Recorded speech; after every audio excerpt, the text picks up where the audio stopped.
ভারত বাংলাদেশ সীমান্ত এলাকায় বিনামূল্যে চক্ষু পরীক্ষা ও অপারেশন শিবির। রবিবার ছুটির দিন সীমান্তের মহদীপুর স্থলবন্দরে আয়োজন করা হয়েছিল এই শিবিরের।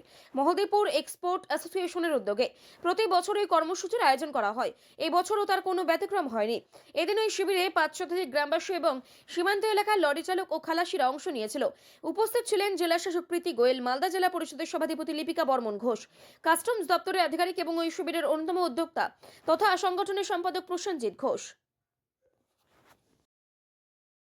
আজকে আমাদের মহদীপুর এক্সপোর্ট অ্যাসোসিয়েশন এবং আরও তিনটা সংগঠনের উদ্যোগে, যেমন ট্রাক, সিএনএফ এবং লেবার ইউনিয়ন, সকলের উদ্যোগে আমাদের মহদীপুরে প্রতি বছরের ন্যায় এই বছরও আমাদের আই ক্যাম্প এবং আমরা ফ্রিতে অপারেশন এবং চশমা এই প্রতি বছরই আমরা এটা দিয়ে থাকি। প্রায় 400 থেকে 450 যাদের চোখে দেখতে পায় না তাদেরকে আমরা এই প্রতি বছরই এই ক্যাম্পে রাখি। এবং আমাদের ডক্টর দেবদাস মুখার্জি, মালদার আই স্পেশালিস্ট, উনি এই অপারেশনটা করে থাকেন।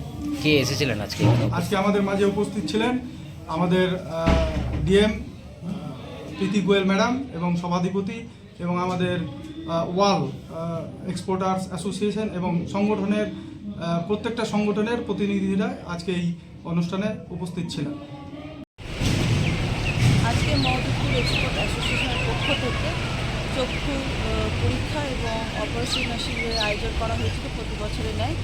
এখানে প্রায় 300-350 পেশেন্টের মতো তাদের দেখা হবে যে তাদের চোখের কী রকম পরিস্থিতি রয়েছে।